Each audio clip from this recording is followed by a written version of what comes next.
Alrighty, so today we're going to be moving on to continuous random variables. I generally think of them as very similar to discrete random variables. The only difference is instead of a summation, we're using integrals, okay? But as long as you maintain that sort of thinking, that they're not too far off and that the math should always just work, I think you usually end up pretty okay here. So let's start off with our definition, which isn't really going to tell us more than we already kind of know, except that we're going to replace the summation with an integral. All right. So we're still going to have some random variable x, but in this case it's going to be continuous. Associated with it is a PDF function.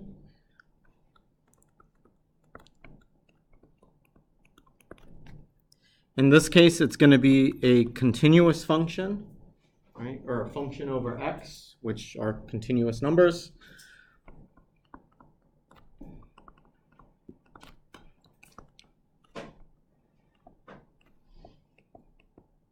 Okay, so in this, if just to be clear, a and b are real numbers.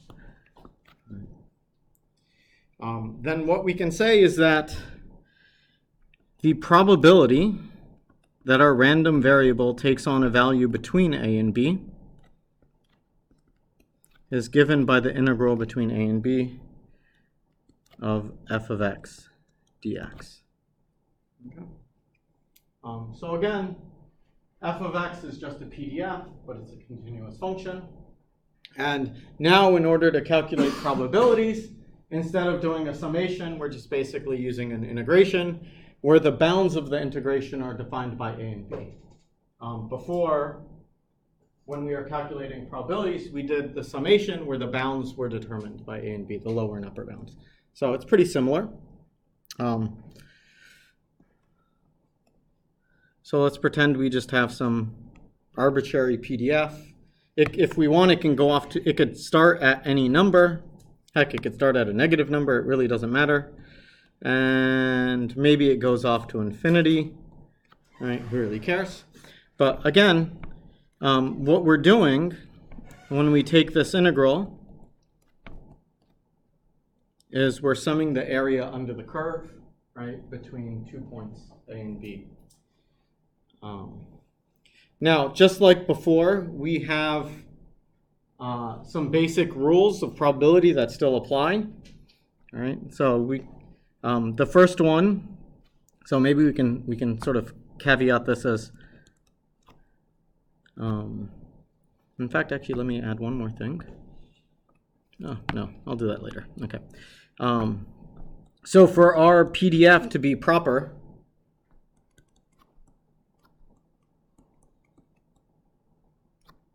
so a proper distribution, we have two requirements, and they kind of make sense given the axioms that we started off with. First is that the PDF always has to be greater than 0 for all x. All right. And the next one is that when we take the integral from negative infinity to infinity, so we're adding up all the probability under the curve, okay, that just sums up to 1. Okay, so nothing really new here. Okay.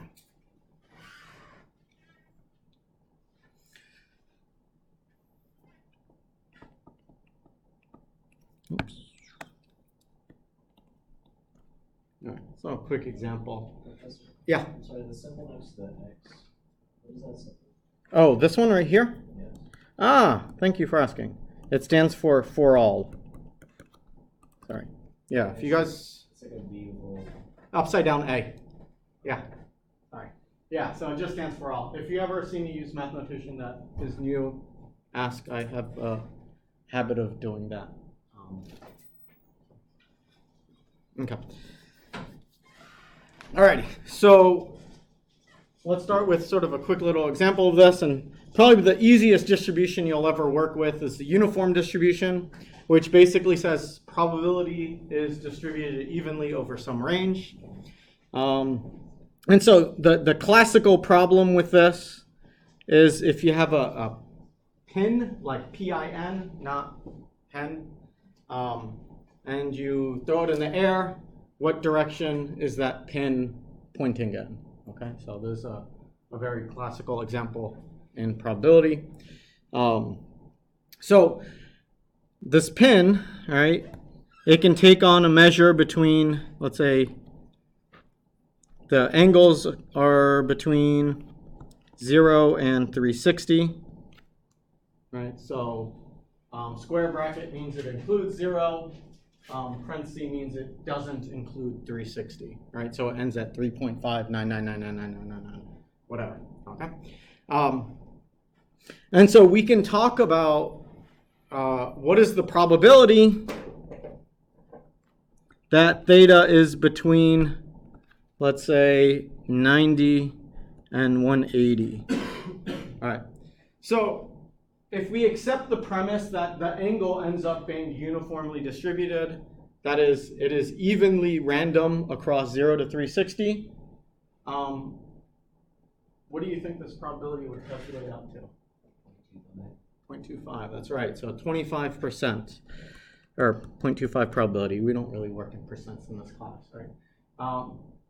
0.25 probability, you're going to be falling between 90 and 180. And it kind of makes sense because if you sort of look at a circle chart, 90 and 180 accounts for about 25% of the options or the area. In fact, we have to be careful because we're actually not calculating the area inside of here. We're actually calculating the circumference, right? So really, this circumference takes up, or that slice takes up about 25% of the total circumference, right? Okay, so this sort of, the first thing we have to ask though is what is actually the probability distribution for this random variable, okay? And so in this particular case, all right, so we can think about it this way. We have 0 and then 360 here. And we're going to say that the probability is evenly distributed between these 2 points, okay?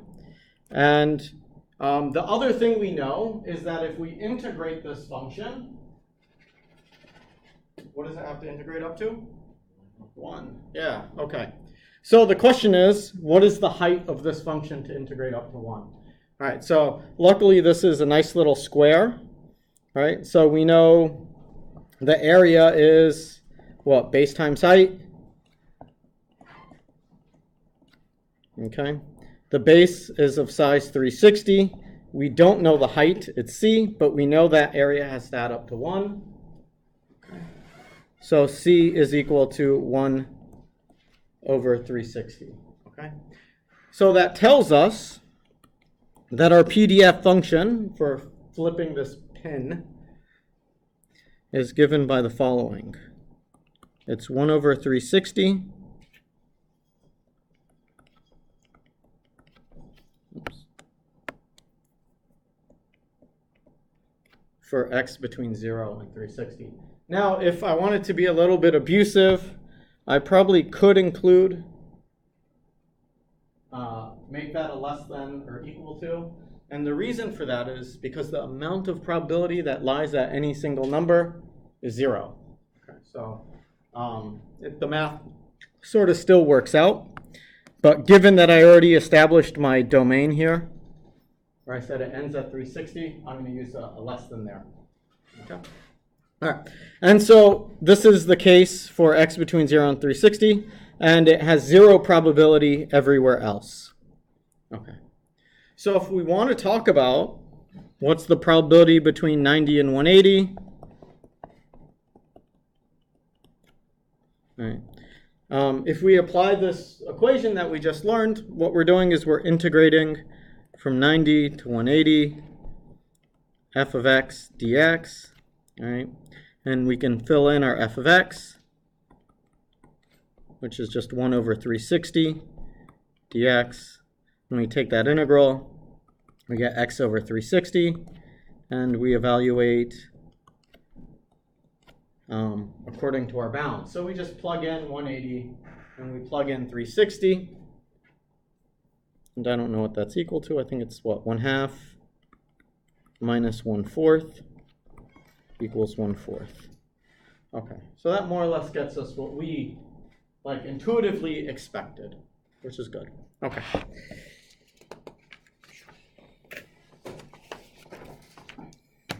Now, it's useful to kind of have a general form for the uniform distribution because it comes up so much. And so what you'll see a lot of times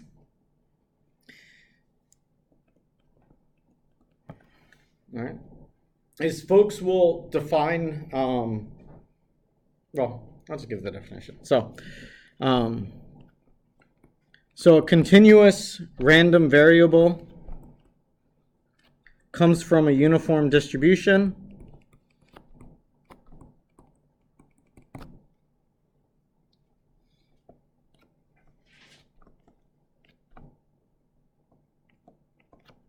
on the interval AB. Again, we can be loose with these if we want. We can make these parentheses, one, both, or neither, right? You just have to be careful about how you define your PDF.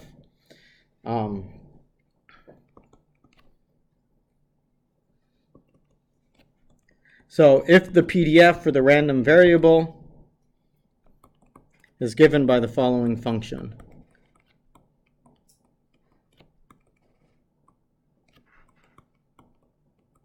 And we should also think about this backwards.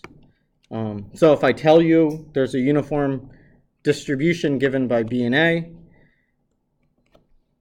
then you also know the PDF.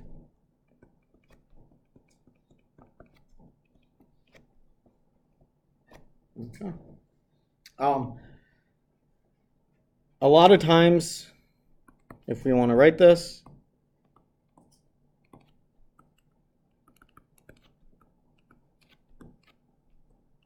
just uniform A comma B. I think I've even seen some people write it this way, but I'd be careful about that. Usually this is the more standard way that I've seen. So I don't know, maybe different communities use different notation. Right. So if we want to think about what this PDF looks like, okay, and when I draw this vertical axis here, this doesn't necessarily have to be at the origin, so don't think of it as 0. A and B could be positive or negative numbers. Right. So our PDF function is going to look something like a square or a rectangle where we have A and B.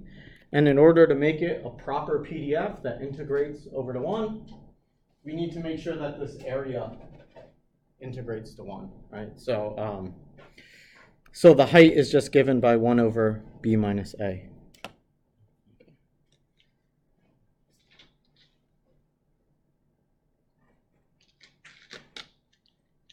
Now the little trick here again, it is worth sort of noting that when we're taking this integral of the PDF, we're actually integrating from negative infinity to infinity. Okay? But what is f of x outside of this region? 0, right? So, you know, a lot of times you'll just see us write the following, right? But really, you're skipping about 5 steps in there, which is you're integrating from negative infinity to A plus the integral from A to B plus the integral from B to infinity. And it just so happens that all this stuff is 0. Okay, so again, we take, because we do these integrals so often, a lot of times we just drop them off because we know they're 0. So just be a little cautious about that. It's usually not too big of a deal. And again, the reason why we don't have to be so worrisome about whether we have less than or equal to or just strictly less than is because if we talk about the probability that x equals a specific value, okay, what we're talking about is taking the integral from c to c of f of x dx, okay? Now, that's a little bit of a weird thing mathematically, so we could certainly write it as the limit as epsilon approaches infinity for c plus epsilon, or c minus epsilon and c plus epsilon. Okay. But as we keep doing that, we start squishing this epsilon down to 0, right? We can't really take the integral of a single value, and so that's equal to 0. And so for that reason, that sort of implies that the probability of any random variable living between a and b, right, inclusive, sort of goes with all these variations, right? It doesn't matter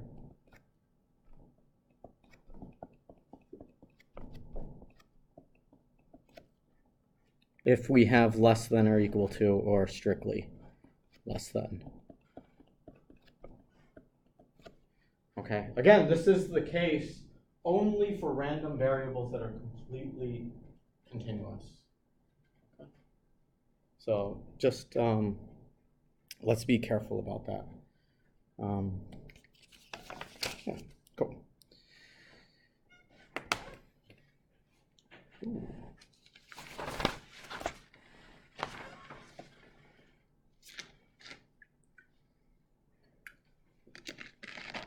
So I want to talk about that.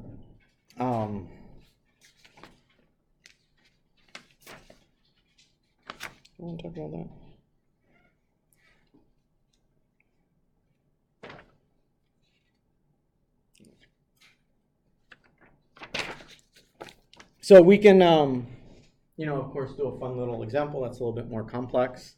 So I always like this email problem.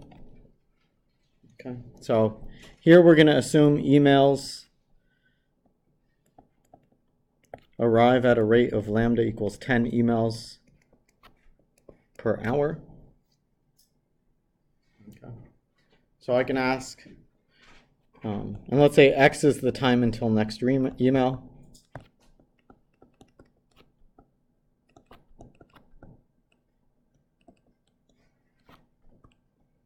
Oops. So what we're going to ask is to figure out what is the probability that x is less than 45 minutes.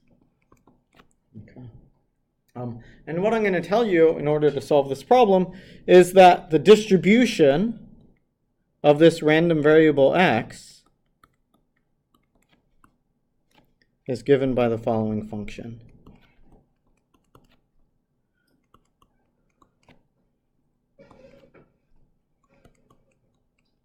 Okay. So we'll learn about this a little bit more, but this is called the exponential distribution. It's, I think I mentioned, it's sort of the kissing cousin or the reflection of the Poisson distribution. Okay.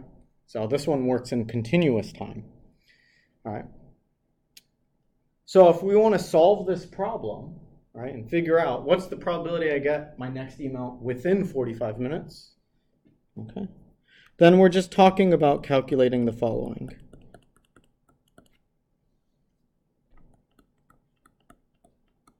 Okay. So again, we have to be careful because my units for lambda are 10 emails per hour, but I'm giving the time until next email in terms of minutes, so we have to do a rescaling.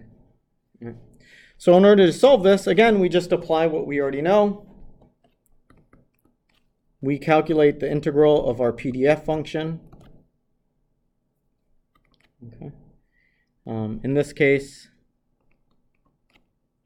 it's lambda, might as well stick it in, 10 e to the minus 10x dx. Okay. If we take this integral, we end up with minus e to the minus 10x, and we're going to evaluate that between 0 and 0.75. So we can plug some stuff in.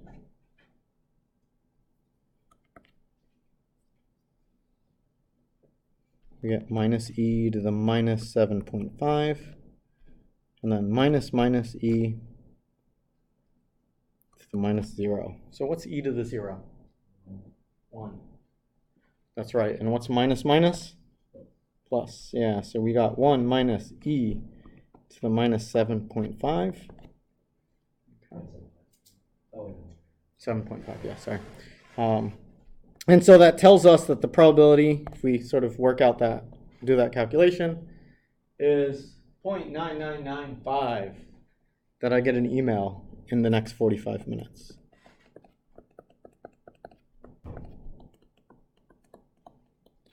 Okay.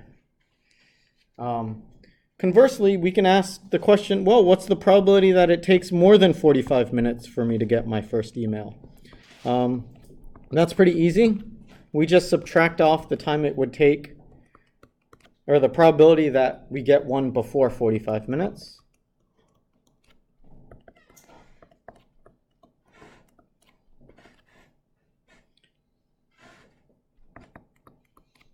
Which is a really small number. So the odds are very, very high. That's a 0.00055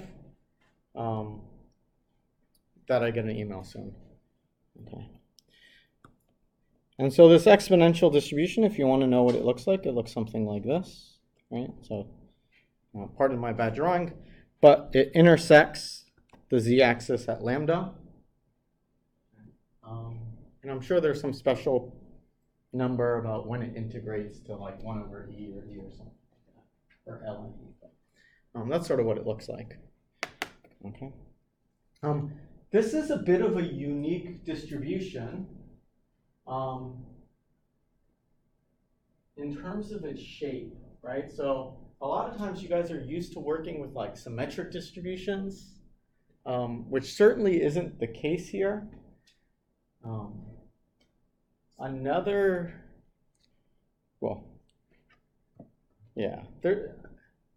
It's really sort of weird. We'll learn more about it, but the probability of any particular set is also, they're like equal increments, but, well, hold on. We should probably hold off on getting too much into that. Okay. Again, exponential is a really cool distribution. It comes up everywhere. Exponential and Poisson are probably, I would say, the second most important distribution to most of engineering. The only other one, arguably the second, maybe the other one that would be equally important is the uniform distribution. Okay, but uniform's not as fun. It's sort of boring and easy. All right, uniform distribution is what allows us to average numbers, right, when we're doing a sample. And it have meaning, right?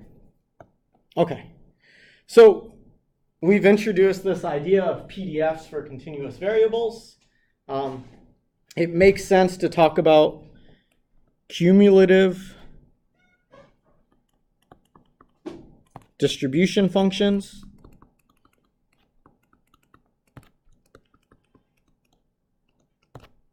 All right. So again, we had PDFs and CDFs before. Right. The whole point of the CDF is so that we didn't have to calculate summations. It was already sort of given to us. We're going to have the same thing, all right? But again, in this case, instead of a summation, it's just going to be a integral, okay?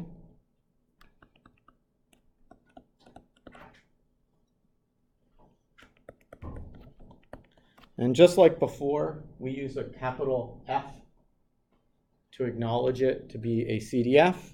And if you want, you can always put the random variable in the lower right hand. So the CDF, for some random variable, for a continuous random variable,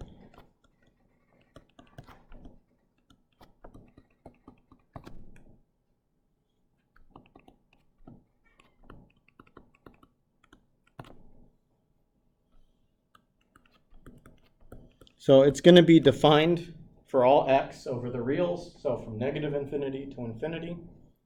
Okay. And again, it's just equal to an integral.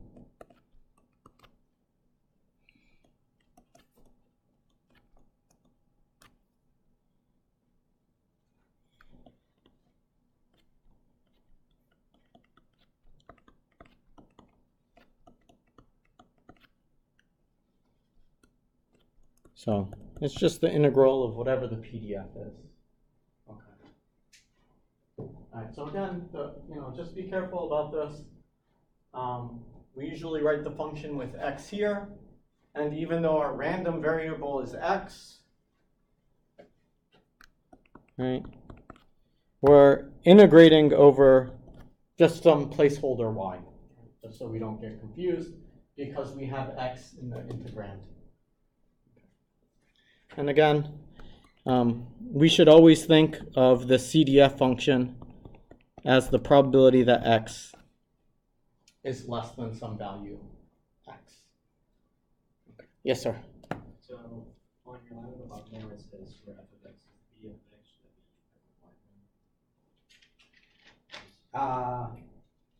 be No. But yeah, I understand what you're asking. All right. It's just traditionally the notation that we use is this value in here should be the same as the random variable. Okay. But because we're doing the integral and we already have an x, we have to choose another one. Right? And I think that's kind of the point, like, I need you to be very careful of. So I think, yeah, like, good. The fact that you see that is the problem, right? It gets more complicated when you start doing double integrals. It just gets really, really messy about, wait, what is the x? What is the y? Well, then what is the y? You choose a different letter, right? But the f of y is what? Yeah, so this is just the function, right? So if you're integrating over two variables x and y, then you start using, I don't know, u and t as your whatever these variables are called. I forget, or these values are called. Okay. So it does get messy, and at some point, very confusing, at least on my part. So, yeah. So just be aware. Yeah. But the probably the most important part is that this guy matches that guy, matches that guy, matches that guy here and here. Okay? Whatever's inside of the integral, the variable name doesn't necessarily have to match as long as you know what it is. And in fact, that's why some people, when they're doing these integrals, they even write the variable, the random variable with the function, so you know which one it is. Okay? Alrighty. So we can have some nice sort of visual representations of this. So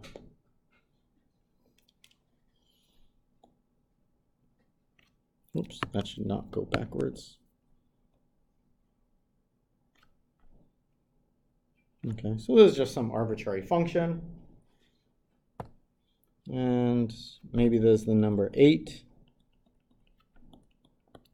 So if we're talking about this shaded area, all right, this is given by f of 8.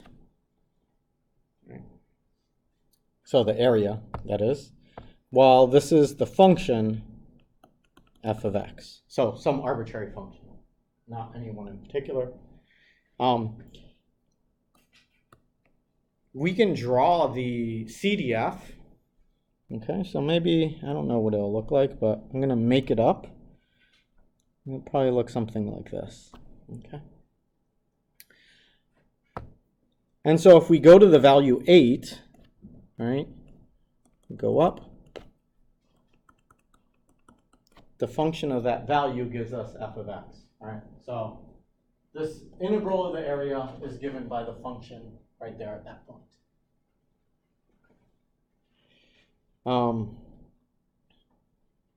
So this is actually, if you can think about CDFs as the integral, it makes sort of drawing them a little bit easier.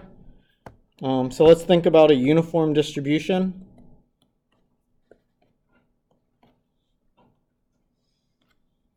Okay, so if this is the PDF, any idea? Oh, and the other thing that's worth noting is that the maximum value of the CDF is 1, right? Because you keep adding the area underneath, and we know that the total area has to be 1. The other thing that's worth noting is that, let's say f of a is less than or equal to f of b for a less than or equal to b, okay? Basically, f of x is monotonically, who knows? It's an increasing function, right? It never decreases. Okay, so with this idea, anybody got a sense of what the integral of a flat line is? Yeah, it's a linear function. So you can always think about it as, what's the integral of a number, right? You get x. Right, so the CDF looks something like this.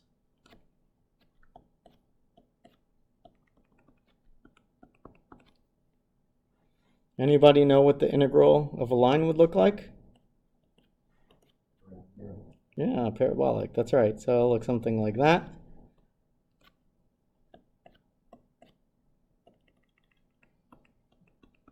Right, if we want the integral of that, what is that going to look like? To the third power, right?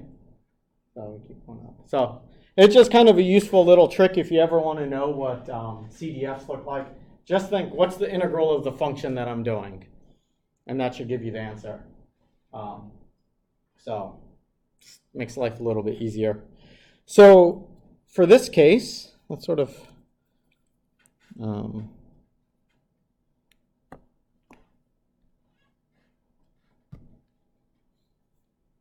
bring this guy to life here. So we might as well describe it. So the CDF, all right, for a uniform distribution looks something like this. It's 0 for all x less than a. Okay. It's 1 for all x greater than b. Okay. And in between, you can describe it by x minus a over b minus a. Okay. All right. Again, my only warning here, if you're sort of a notation picky, be careful that you match up your inequalities, right? So if on this one you're stopping at a, then that means here you are strictly less than a, then here you should be the greater than or equal to.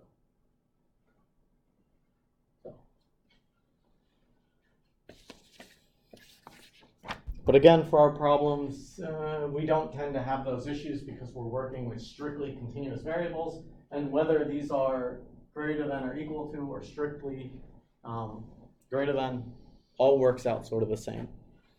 Okay. Okay. So CDFs, they're actually useful.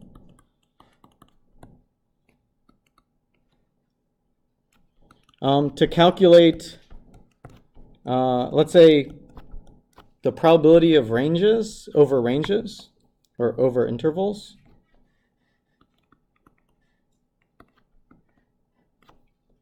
Okay. So here goes the little proposition.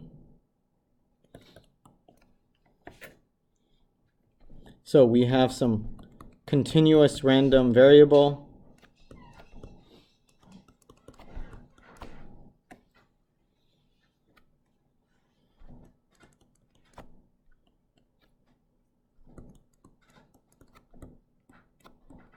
So we'll assume we know their PDF and CDF.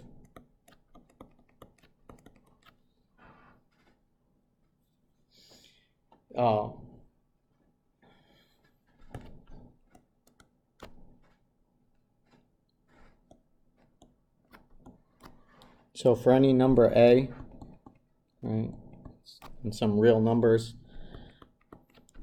the probability that x is greater than a is just equal to 1 minus the probability that x is less than or equal to a. So we've kind of seen this before. This is nothing new. maybe the more interesting part. Oops, and that should be enough.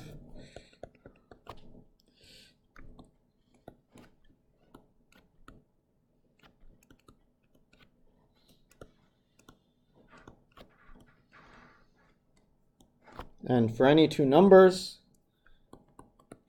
the probability that x lies between them. Okay, we certainly know that's equal to the integral of the PDF. But we can use our CDF, and it ends up being a lot faster.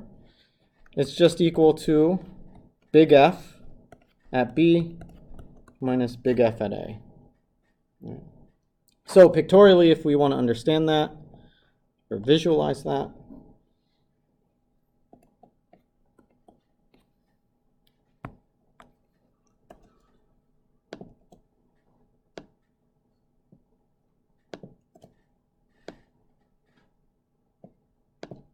we can think about it this way. So let's say we wanted the area between A and B. Okay, so that's the probability that we're between these two. Then all that we're doing is we're calculating the area that's less than B. So all this stuff. And then we're going to subtract off everything that's less than A. Okay, that's kind of visually what that means.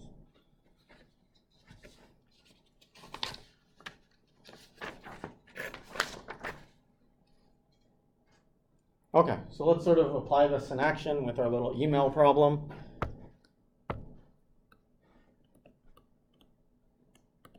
All right, so let's ask, so what's the probability?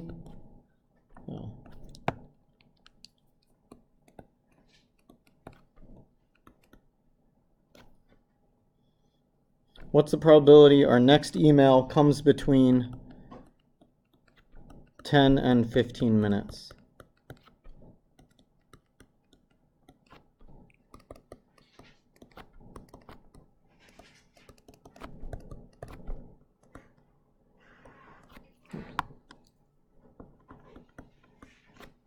And again, we're going to assume that we're following this exponential distribution that we used before. Okay. So we can just write this as whatever our CDF is for that function for 15 over 60 minus the CDF for 10 over 60. Okay, so the question is, what's the actual CDF function? So before I told you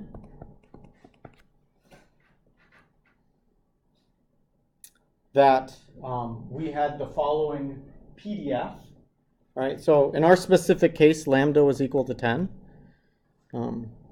But let's say we want to figure out what the CDF is. So again, the CDF for a random variable is equal to the integral from negative infinity to x of f of y dy. And so if we start plugging stuff in,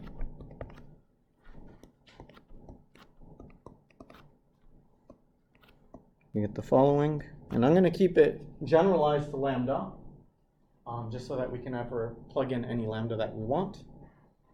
Okay. And so again, we can sort of break this apart. Let's remind ourselves about this PDF. It's actually, so is this, if we look here, is the PDF defined for x less than 0? Nope. All right. In fact, we can maybe see it more explicitly here in the PDF function. So it's only defined for positive numbers, and that makes sense, right? We can't receive an email negative time ago. Just doesn't sort of make sense when we're talking about the future. Okay, so really what we're doing here is we're taking the integral from 0 to x, lambda e to the minus lambda y dy. So now we can take this integral. So anybody know what this integral is? Yeah. So integral of e to the something is just e to the something, right? But now we divide out that lambda. So we end up with lambda over lambda minus e to the minus lambda y, 0 to x. Okay, so of course this guy sort of cancels out to 1. And if we start plugging stuff in, we get e to the minus lambda x minus minus e to the minus 0. And so typically you'll see it written as follows. Okay, so this is sort of a key result. Okay. Go to Wikipedia, you'll see this equation under exponential distribution. Okay, so we've done two things here. First, we've shown how to actually calculate a CDF, right? So I gave you the equation. Right? I assumed you guys know how to take integrals, but now we actually did one, right? And we are careful about keeping x in the bounds because x is defined in the function, right? Well, y is just sort of this placeholder variable. Professor, Yeah. why do we want to calculate the CDF instead of the PDF? Because it makes life a lot easier when you start having more complicated PDFs, right? So, so usually when I do my integrals, all I do is work with, or my probabilities, I just work with the CDF. Because now, and that's kind of the point of this problem, if I want to calculate this guy here,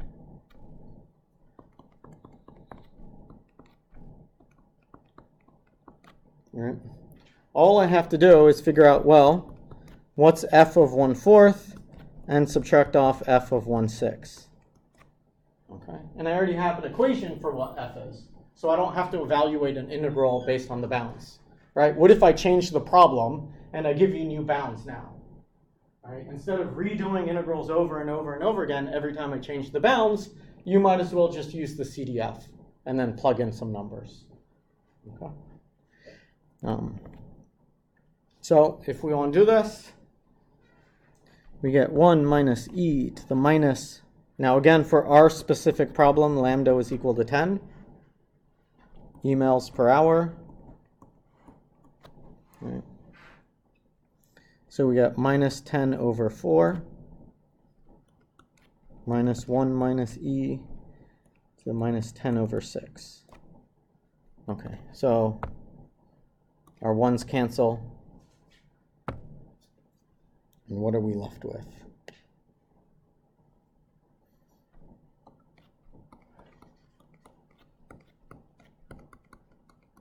Okay, at this point you just plug it into a calculator. You get that. So there's about a 0.11 probability that I get an email in the next 10 to 15 minutes. Okay.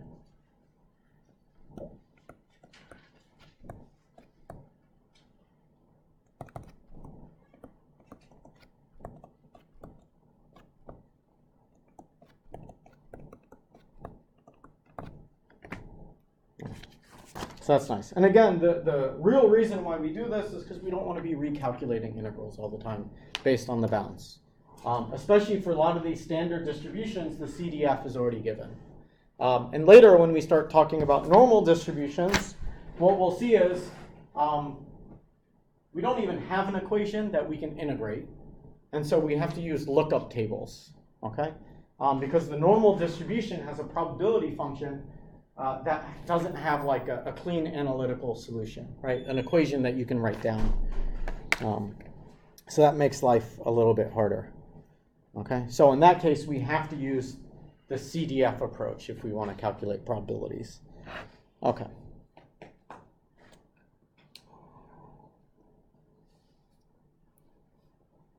So this leads us, we can sort of, it's worth noting the opposite direction, right? Which is, if you're given a CDF, then you can calculate the PDF very easily. Okay. So the CDF, if you want to think about it, if we have the PDF and we want to calculate the CDF, we're taking the integral. All right, and guess what we do if we want to go the other way? Derivative, yeah. Okay.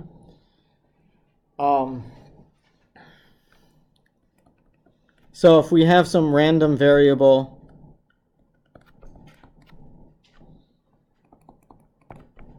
with some PDF and CDF, f of x and big F of x respectively, all right, then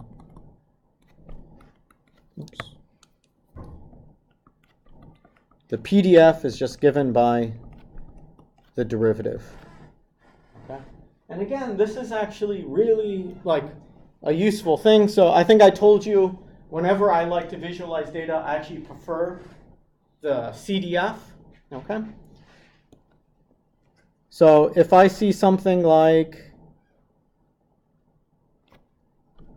this, so let's say this is the CDF and it maxes out at 1. All right. I actually can tell a lot more information from this. Actually, let me draw it a little bit differently.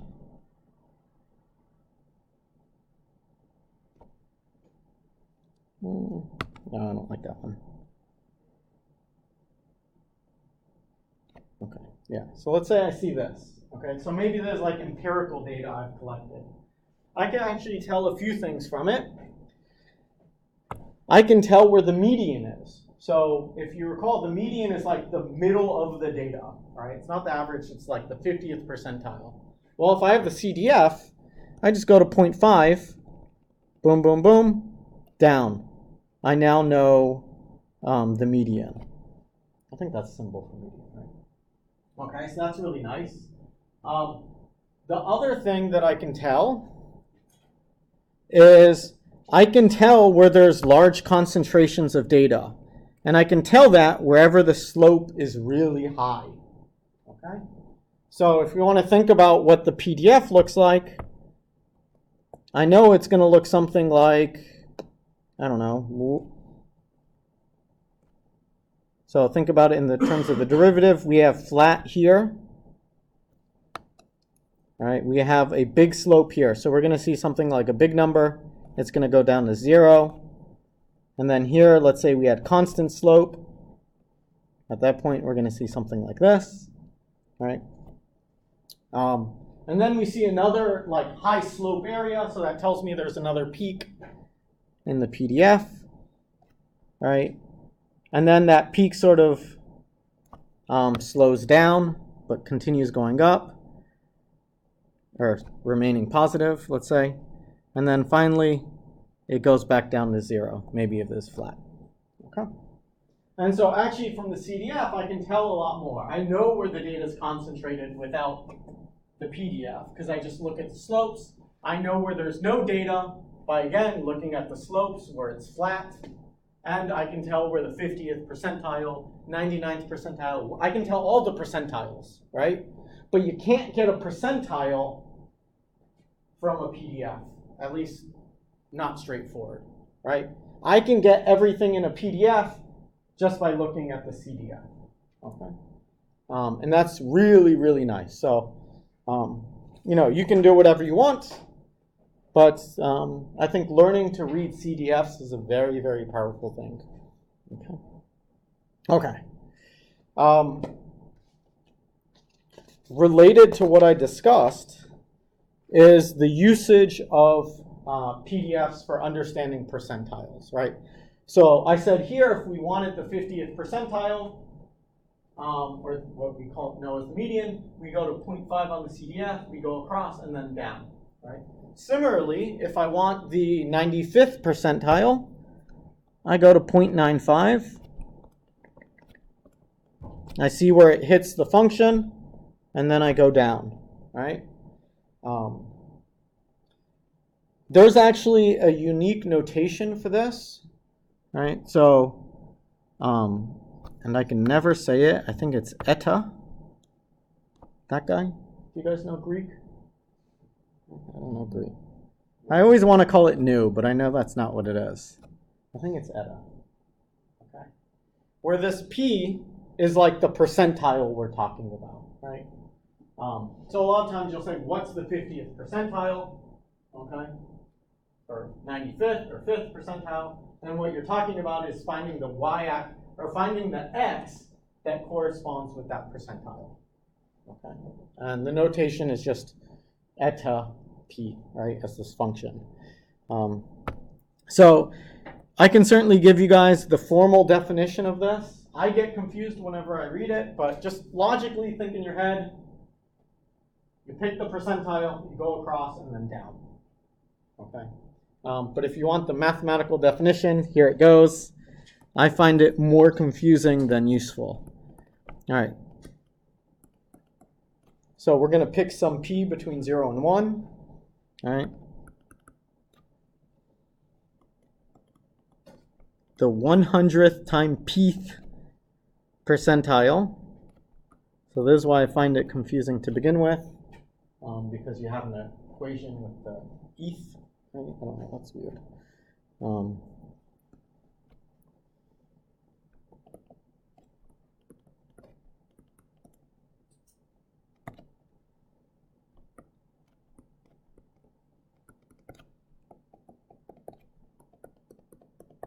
All right, so the percentile, 100th, x percentile of a continuous random variable x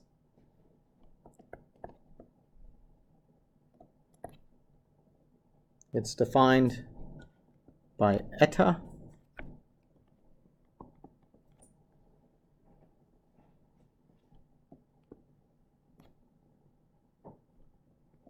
So I also find this weird because it's a little like forwards and backwards. Oops.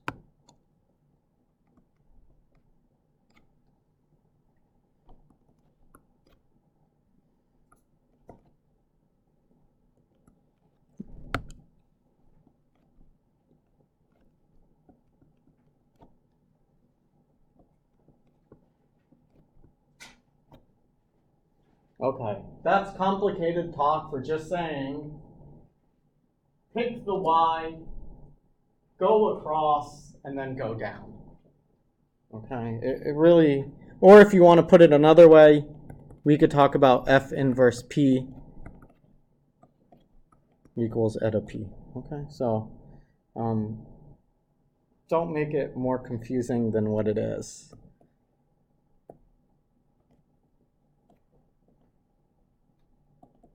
So if you want to think about it in terms of the PDF and CDF, you can, but I don't think that's a good idea.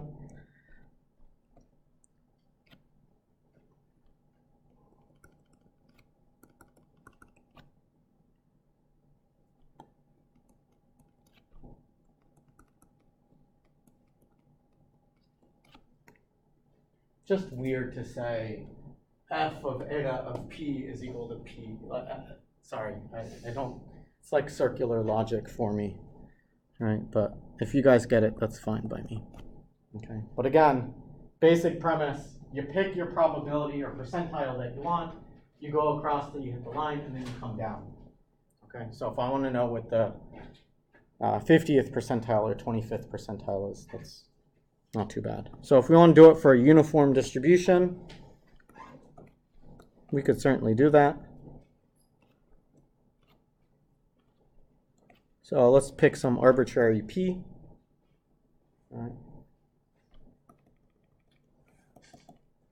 We could actually calculate that function, huh? So what's the CDF for a uniform distribution? I think it's x minus a over b minus a. Is that right?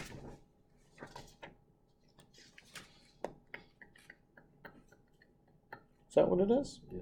Yeah, okay, that's what I thought.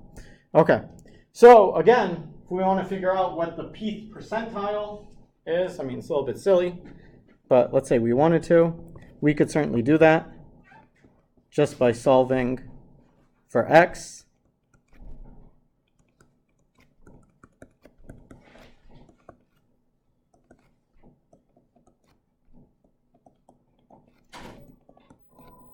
Okay, so this is, do you guys know what class is here afterwards? Yeah. Well, okay. All right. You're not going to have nice clean equations for most CDFs and PDFs, but again, usually the way that you're going to use these, I think, in your engineering life is you'll make a CDF of your data, and then you'll ask yourselves, what are the percentiles? Okay, and you just over, down, and you're done. Okay. Okay, so let's talk about two more things. With any distributions, we're always going to talk about expected values and variance. Okay, so again, you know, this is very similar to what we saw before, right? Except instead of summations, we're now going to use integrals. So the expected value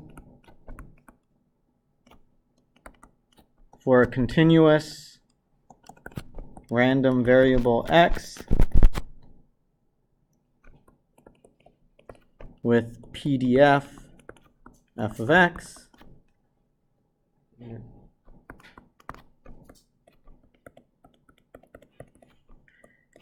it's just going to be equal to x times the PDF, and we're going to integrate from negative infinity to infinity. Okay, so it's just a weighted average. And again, we use this expectation notation, right? With the square brackets and the variable in the middle. You know, some people, again, will write it like a function. That's fine.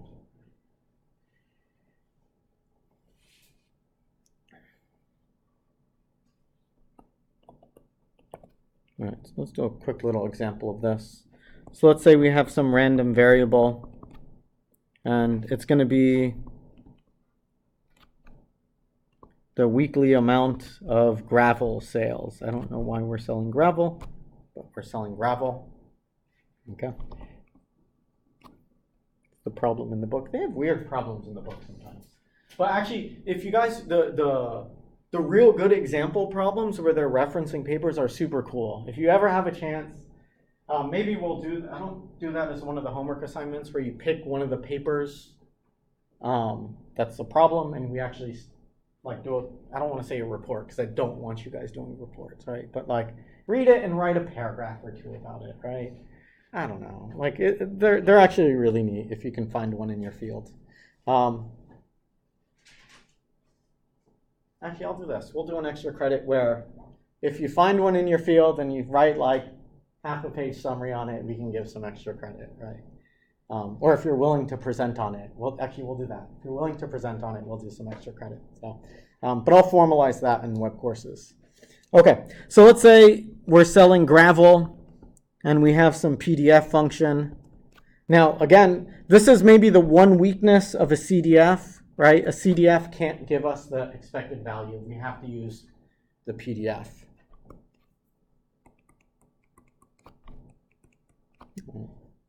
So for some, maybe X is tons, right?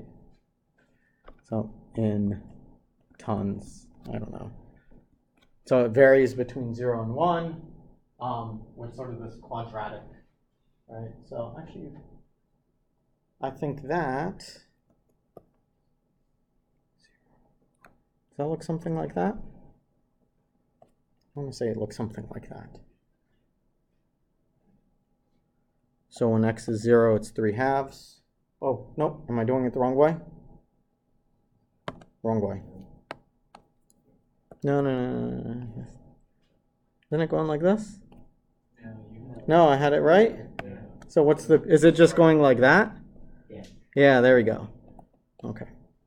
Yeah. Because we know at 1, right, at this bound, this quantity is going to be 0. So it looks something like that. Okay. All right, so let's calculate the expected value.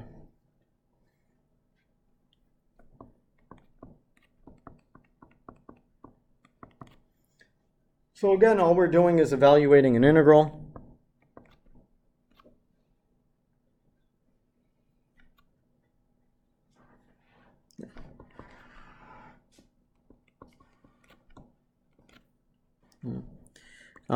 Because our PDF only has a non-zero value between 0 and 1, we don't actually integrate from negative infinity to infinity.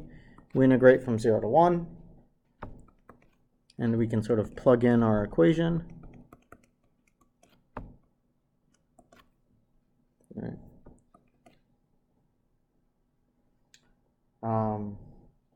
We can pull out the 3/2, why not? And we can multiply through on our x, so we have x minus x cubed dx. Okay, so now our integral is a little bit easier. If you want, we can do it in parts. Or at least that's the way I think about it. But so when we do the first integral, or for the x, we get x squared over 2. Right? And for the next one, we get x to the 4th over 4. And we're evaluating it from 0 to 1. Okay, so the good thing about this problem is these are the two easiest numbers in the world, 0 and 1. A hint to any of you who are going to grad school, and I'm sure some of you guys might know this trick from the SAT. If they ever ask you what quantity is bigger than another quantity, and they give you some crazy equations, or they just give you any crazy equations, the first numbers you ever want to plug in are 0, 1, and -1. Right? That almost solves every single problem on the SATs and the GREs. And I guarantee you, if you do that trick, if you learn that trick, then you'll score 5 points higher on your GRE than everybody else. All right, like instant point raiser. Okay, so we're going to plug in 0 and 1. Oh, and -1, of course, right, for the GREs. But okay, so we'll plug in 0 and 1. We know when we plug in 0, that whole thing equals 0, so we don't have to worry too much about it. So we're just left with 3/2, 1/2 minus 1/4. 1/2 minus 1/4 is 1/4. So we're left with 3/8. Okay, so the expected value, the expected amount of gravel sales that we're going to have are 3/8 tons. And the expected value is the peak in the function. No, it's not. That's actually a great question. So it really depends. Okay, this is really, really cool. Or I think this is cool. All right, so if you have a symmetric function,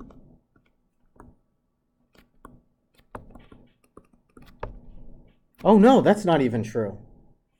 I was about to say. No, okay, so we can do a quick example of this. Let's say this is your distribution. Okay. Anybody know what the expected value of this would be? Yeah. So if this is perfectly symmetric, right? So this is your f of x, right? Then in this case, the expected value would be 0. Okay. So again, it's like a weighted average, and these are both weighted evenly, positive and negative, so you kind of fall right in the middle. All right. So now this is a very rare, you're not going to see stuff like this too often, but it's sort of the toy example, the counter example. Usually, let's say you have a unimodal symmetric distribution, okay? Okay, maybe it looks like that, or maybe it's a triangle distribution, okay? In that case, the expected value is the peak.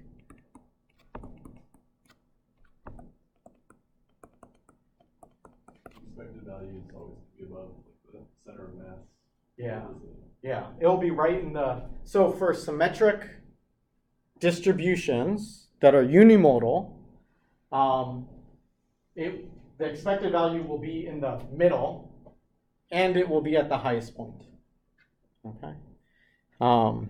Now, we've already seen a distribution where that's not the case. So actually, let's look at this. Oops. Oh no, there we go. Okay, let's actually figure out what the peak of this equation is. So how do we figure out the peak of a parabola? Yeah, take the derivative. So what's the derivative of this guy?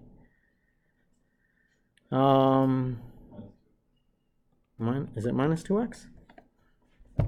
That seems about here. Minus 3x. Oh, so what do we do wrong? Your 3 halves should be the, so you only have half the parabola. Okay, so I was wrong in my drawing, right? So it looked like this. Yeah, okay. All right. Okay, so this is a good example where our expected value is at 3/2, right? Or 3/8, which is certainly not the most likely value. Okay. This, for those of you who ever go into like machine learning and stuff like that, this problem is called, there's two related problems. One is the most likely value, or the most likely estimator. Estimator. The other problem is expectation maximization. And so usually you're trying to guess what is the most likely, what is the most likely height based on 20 measurements, right? And if you know something about the type of error that you have in your measuring device, you might want to use one or the other. In chapter 6, we talk about this. It's called point-based estimation. It's really, really neat. So I really want to get to that. I think it's my favorite chapter, but it's kind of hard to understand, to be honest. Okay. Alrighty. So we can sort of apply some of the same ideas that we had before.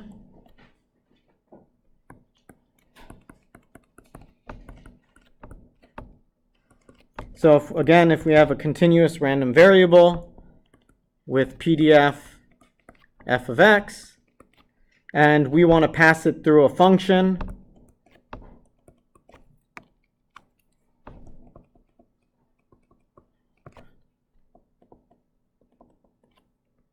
h of x, all right.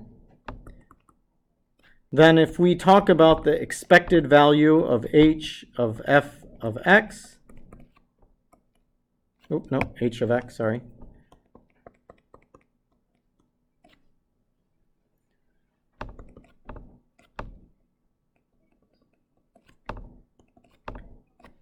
That's just equal to our integral, but now we're going to integrate. Instead of multiplying x times our PDF function, we multiply times our h of x. So that's kind of what we saw before. That leads right to our next definition, which is for how do we calculate variance. All right, because we know the calculation of variance is just our deviations from the mean squared. All right, so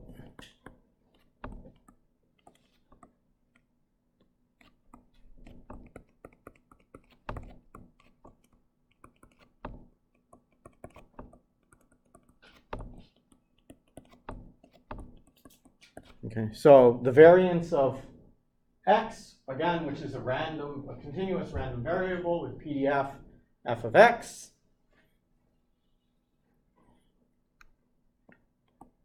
and mean value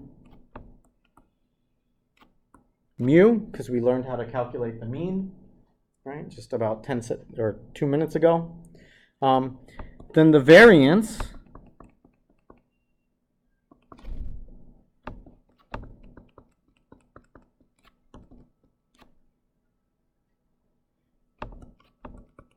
is just x minus mu squared times the PDF dx. So if we want to think about that differently, we could say that, well, that's the same thing as just the expected value of x minus mu squared. Okay, so here, the variance, right, the function h of x that we're actually using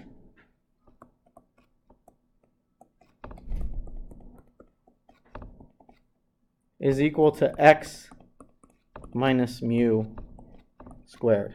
So that kind of explains why we learn this proposition first, and once we know the proposition, then we can define the variance. Right? Because the variance is just a function of the random variable. So in fact, you could even argue, well, we shouldn't be using these parentheses because Professor Vela told us that we're taking a function of a function. So mathematically, maybe you could even write it that way. I don't know. I've never actually seen it written this way for some reason, despite this idea of functionals and stuff like that.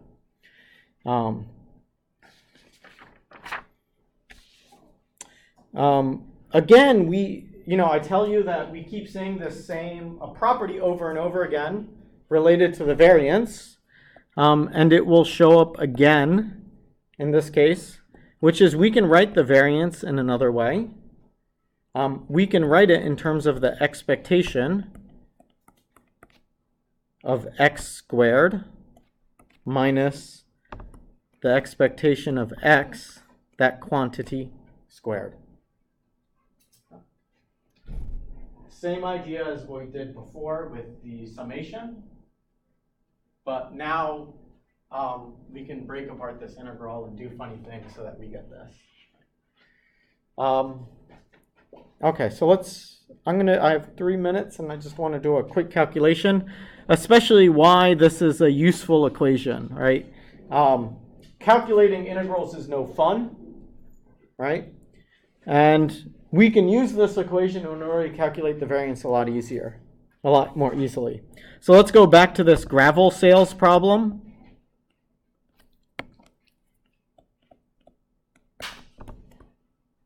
Okay, so what if I wanted to calculate the variance of this guy? Well, I could calculate an integral, all right, or a hard integral, or I could just use this guy.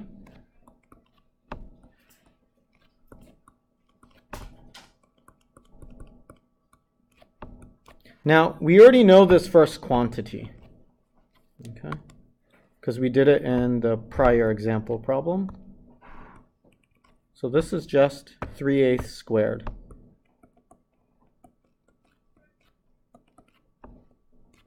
Okay, but we don't know the x squared part. Okay, so I acknowledge we still have to do a little bit of work, but it's not so bad. Again, we can apply what we learned.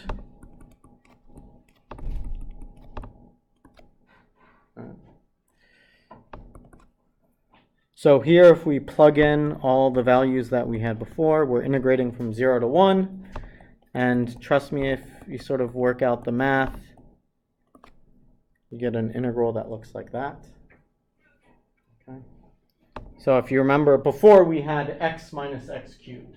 Okay, now we just have x squared minus x to the 4th. And it's because instead of having an x here, we have an x squared.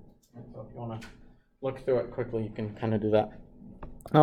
So our integral is just given by 1/3 x cubed minus 1/5 x to the 5th, and we're evaluating from 0 to 1.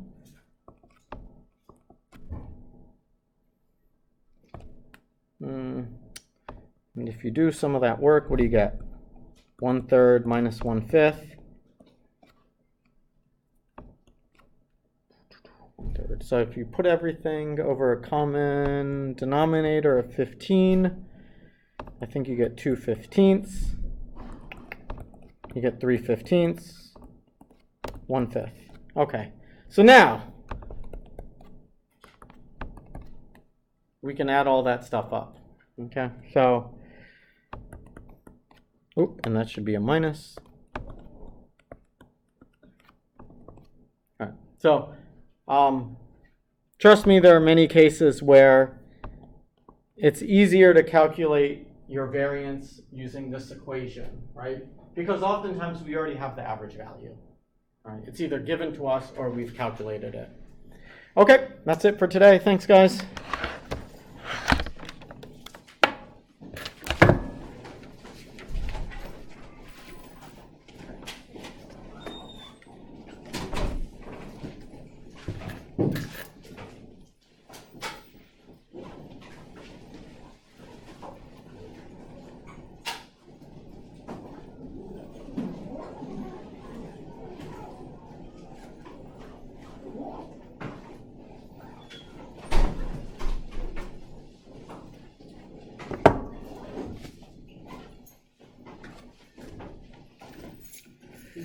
To the spreadsheet that you worked on, there's been a couple classes ago with the like how to format the PDF and CDF. Come take a look. Tell me which one you're talking about. I might have it here.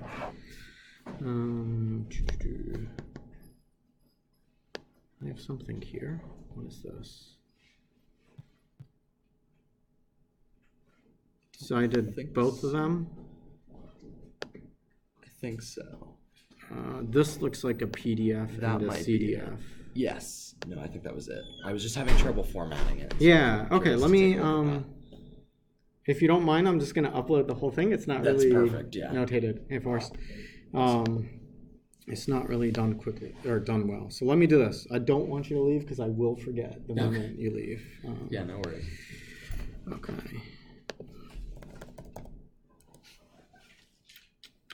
And it's part of the part of the CDF too. PDF.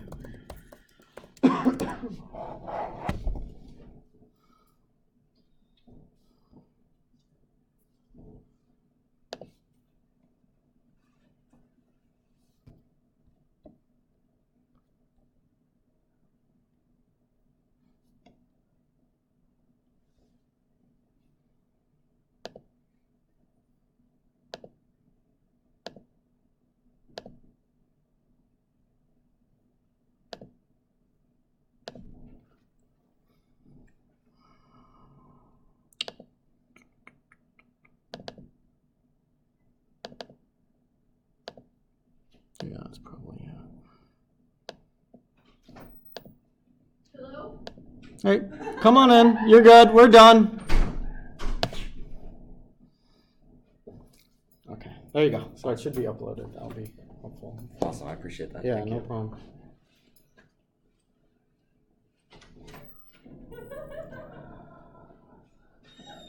Hey, Forrest, what's going on? I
I did figure out part of it.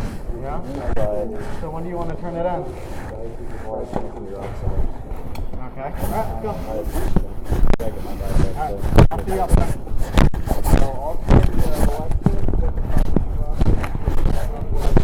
Yeah, I think, I didn't get a chance to do that yet.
Hey, come on in.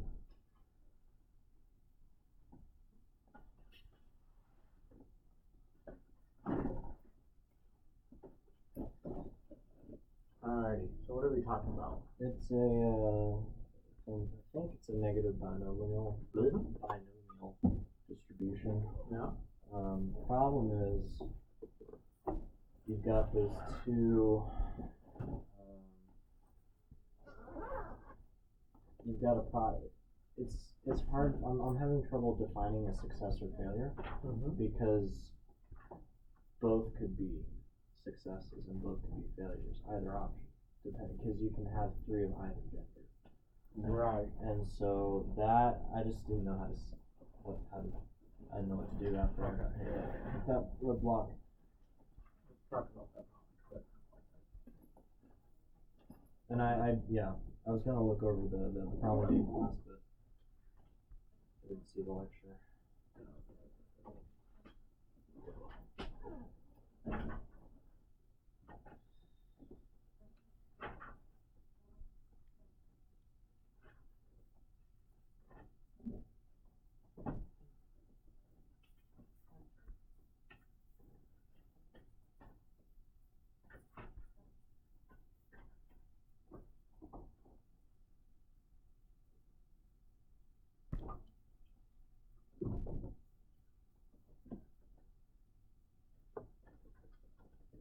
Oh, doesn't look like anybody else is using the whiteboard. No.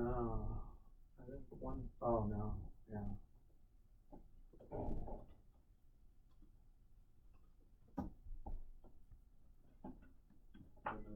Hey, Tim.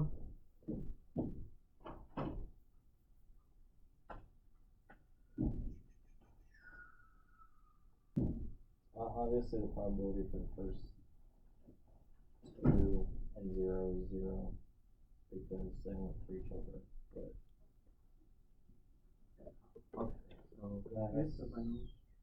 I started creating and saving sheets in Excel for binomial Poisson and negative binomial probability, so that when it comes up on a test, I can just input the numbers. Because these are really long. Not fun.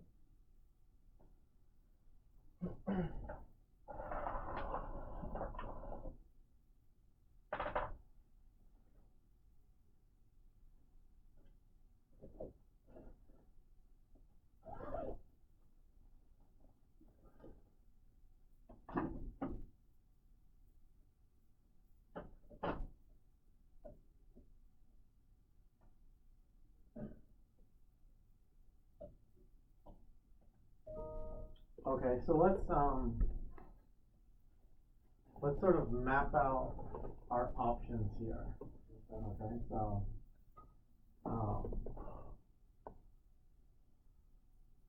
so what are the different ways that we can, like, what are the different outcomes, right? So like to have 3 of any one kind. So how can we do that? So we can do it with 3 kids right off the bat, right? Yeah, right out. Yeah.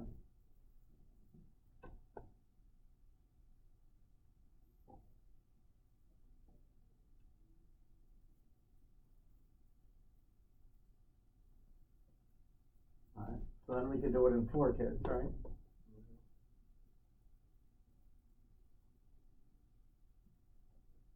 And order doesn't matter, I guess.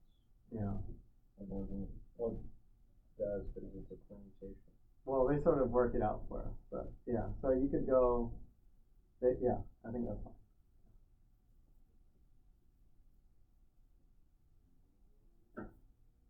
Alright, and 5? Alright,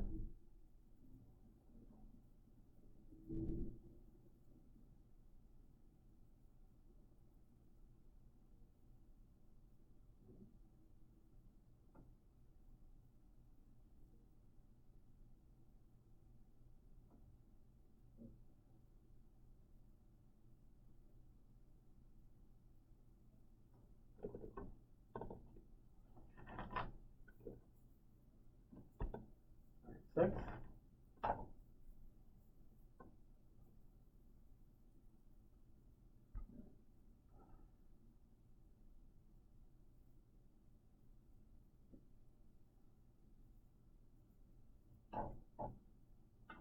So give me an exact sequence.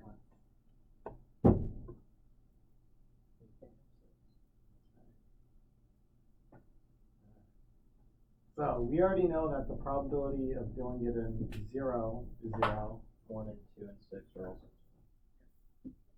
Should have been obvious. No, I don't know if it's so obvious,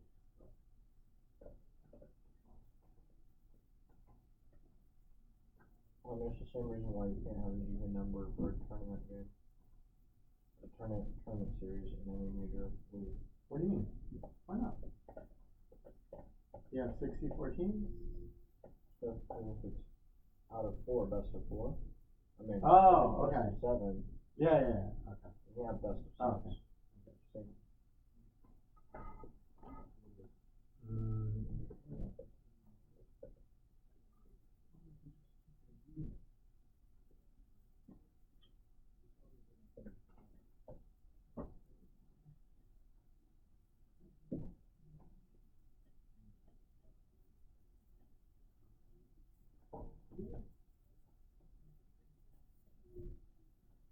Okay. So.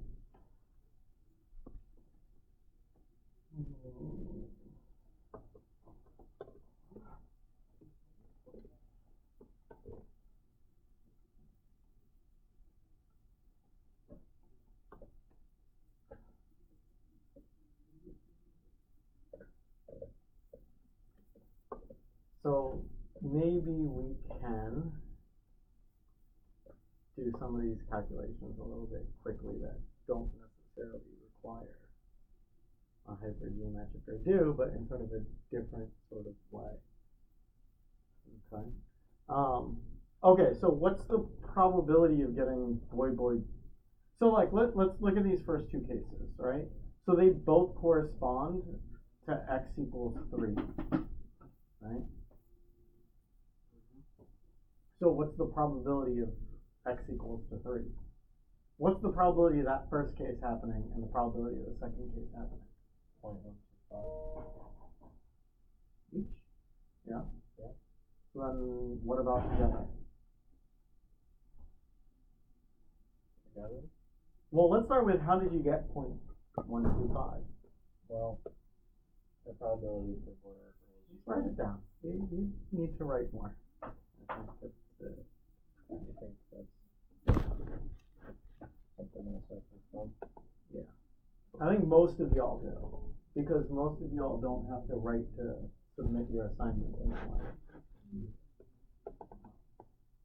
think it's a good step for thinking through problems.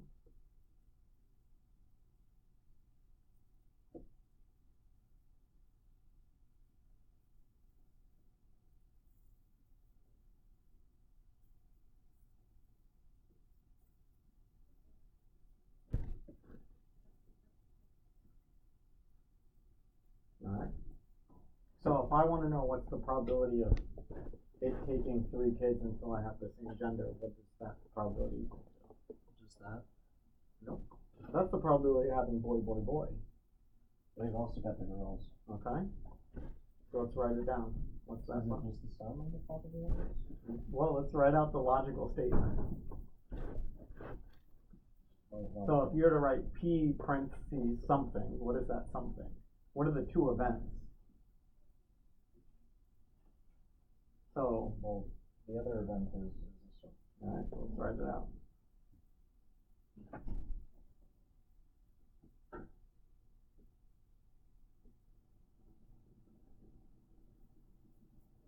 Okay, so again, I'm asking what's the probability of having, so here we want to know what's the probability of it only taking 3 kids to have 3 boys or 3 girls. Alright, so what we're talking about is the probability of BBB or GGG.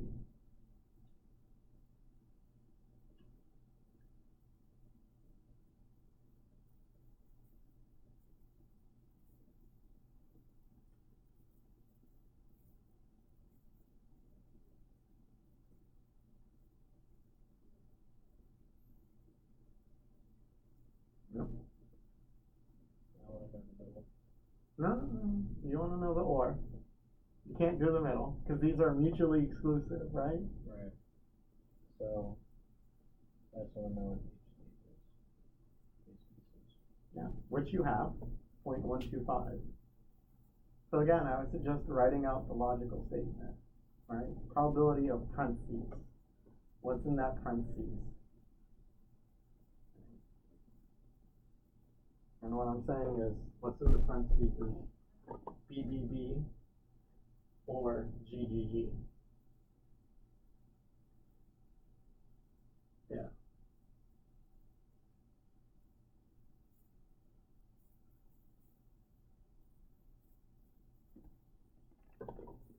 Okay. Now these are mutually exclusive events, right? You can't have BBB and GGG at the same time.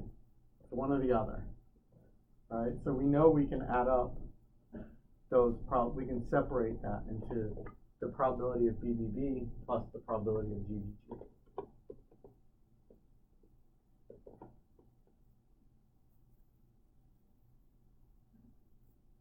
Okay. Because this is the probability for 3 kids. Yeah. For 3 kids. The whole thing. But this is mutually exclusive parts we want. Yeah, so they're separate. They in fact don't overlap. Union minus intersection. Well, you can't have 3 boys and 3 girls at the same time. So then we're not there. The probability of having 3 boys plus the probability of having 3 girls.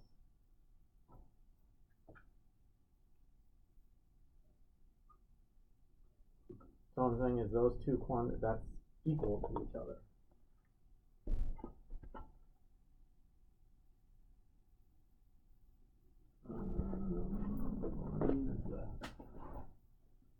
Like if you're gonna have 3 kids, you're either having 3 boys or 3 girls.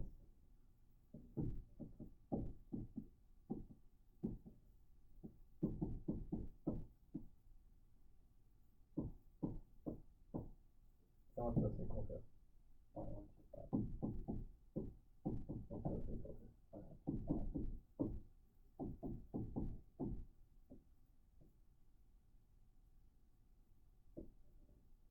So the probability of having 3 kids until you get all the same gender is 0.25. Why is this equal to? So how, if you're gonna have 3 kids, how can they all be the same gender?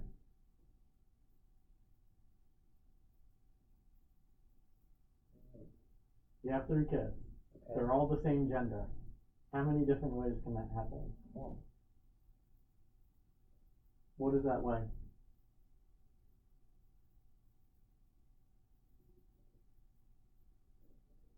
Two.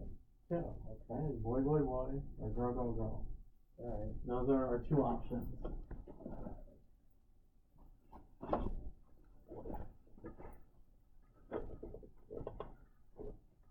But here I wrote this. This what I wrote here is essentially A, union complement. Why do you complement? Well, that's what I put, and I thought you were putting. I don't know. So it ends up in because they're mutually exclusive.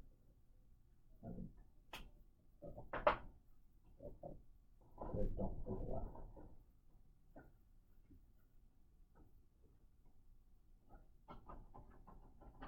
Oh. Okay. But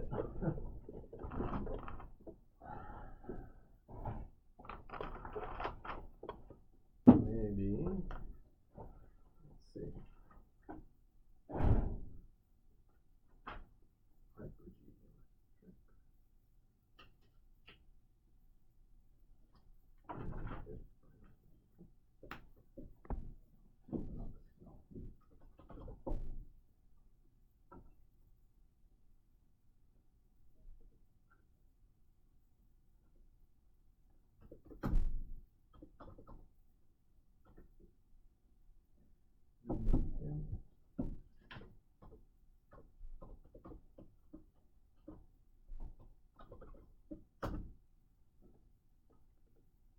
Oh wait.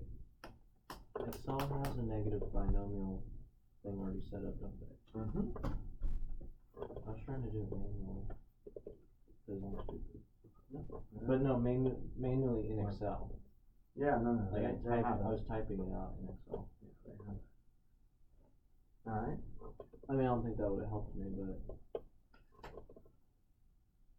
Okay, so now you have the problem. So basically, we do have a negative binomial problem here. Okay?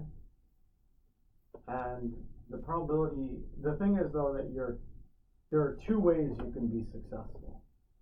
Right? You can be successful by having 3 of girls, or you can be successful by having 3 of boys. so I have to look at it as if there aren't any failures. For this case, yeah. Or Okay? failures. But what you're gonna do is you're gonna say, all right, there's 2 ways that I can succeed, right? And so all you need to do is calculate it for one way, which is like having 3 boys, right? 3 boys out of 3, or 3 boys out of 4, or 3 boys out of 5, right? Yeah. But you also know you can succeed by having 3 girls out of 3, 3 girls out of 4, 3 girls out of 5. Doubles your chances of, That's right. okay. So, I see it now. in the same way that you're adding 0.125 and 0.125, you're going to calculate the negative binomial for, you know, the BBBG, or whatever, GBBB, and GGGB, right? 1 failure. Right? And those probabilities will be the same when you add them up. Or you double it, whatever you want to call it. Yeah. Is there a way to do this in Excel? Yeah. So, the negative binomial, use that guy. And the number of failures and the number of successes.